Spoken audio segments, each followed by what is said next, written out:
Yung sa inyo ba ni Kim, totohanan na? Dumalo ka pa ng Showtime para kay Kim. Pero may malakas na kutob ako na pwedeng isa si Kim Chiu, mga kachika, dito sa mga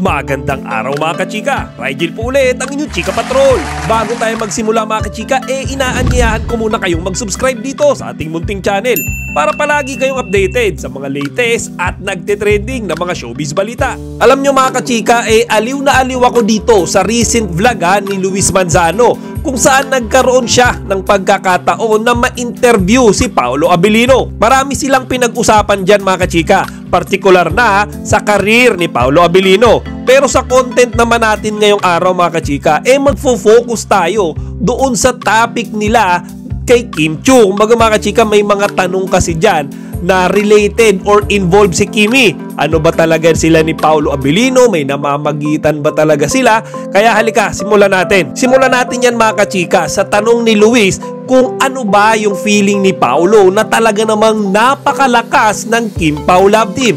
Kumbaga, salin lang, hindi nga namin in-expect na the tandem would be shipped because ano talaga, it's really night and day. Oo. Especially sa aming mag-asawa, parang sobrang liit lang ng mga kilig moments, maybe sa 90%, mga 5% lang of the show.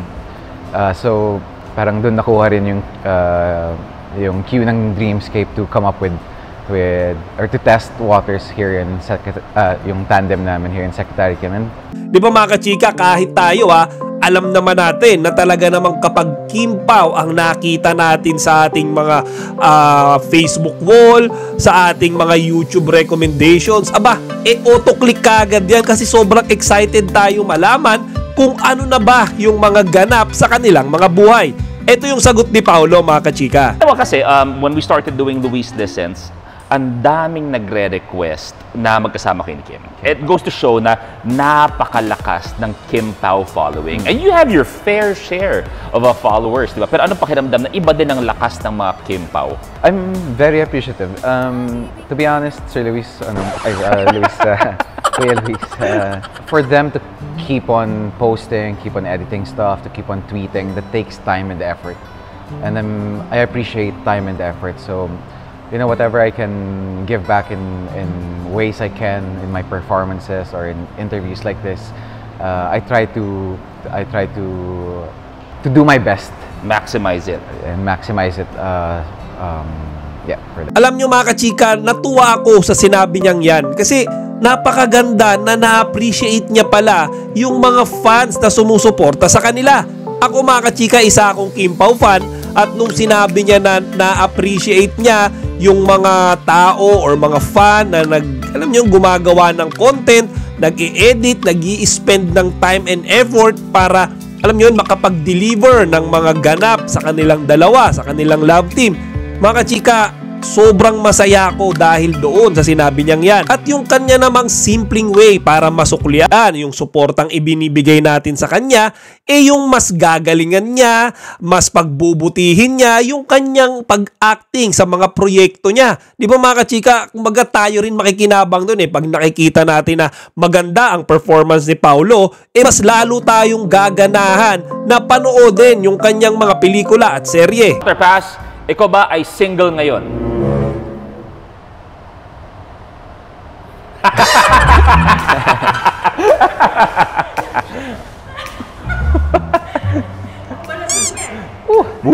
May nililigawan ka ba ngayon? Ano to, sundot to sa unang katanungan.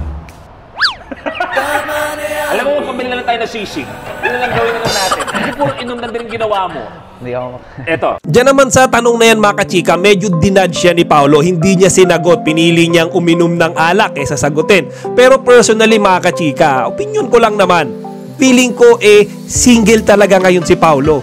Feeling ko kasi kung meron siyang girlfriend or nililigawan, mga kachika, aaminin niya sa publiko Siyempre masasaktan si girl kung siya ikakahiya or i-deny.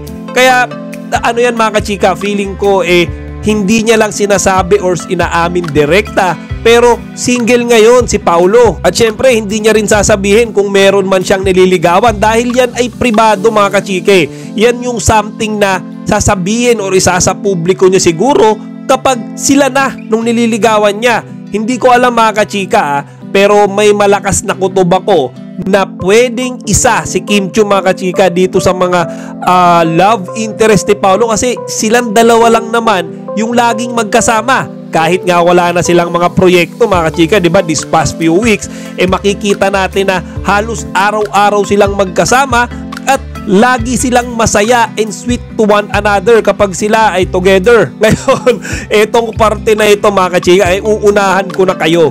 Pinrank tayo ni Luis at ni Paulo kasi hindi pala si Kim hindi si Kim Chiu yung tinutukoy nila dyan, kundi si Kim Atienza, si Kuya Kim. Panoorin nyo to mga kachika. Yung sa inyo ba ni Kim, totohanan na? Dumalo ka pa ng showtime para kay Kim.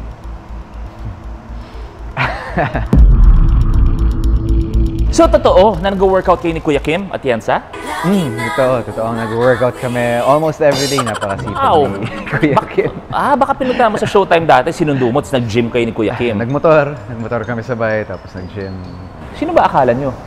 Kuya Kim Atienza, pinag-uusapan natin. Kayo talaga. Ngayon overall masaya ako dyan sa naging mga sagot ni Paulo sa interview na yan. Sobrang alam nyo yun, sobrang professional. Yung way nung pagdi-deliver niya ng message or mga sagot is sobrang maingat. Wala siyang alam nyo yun, nasasaktan.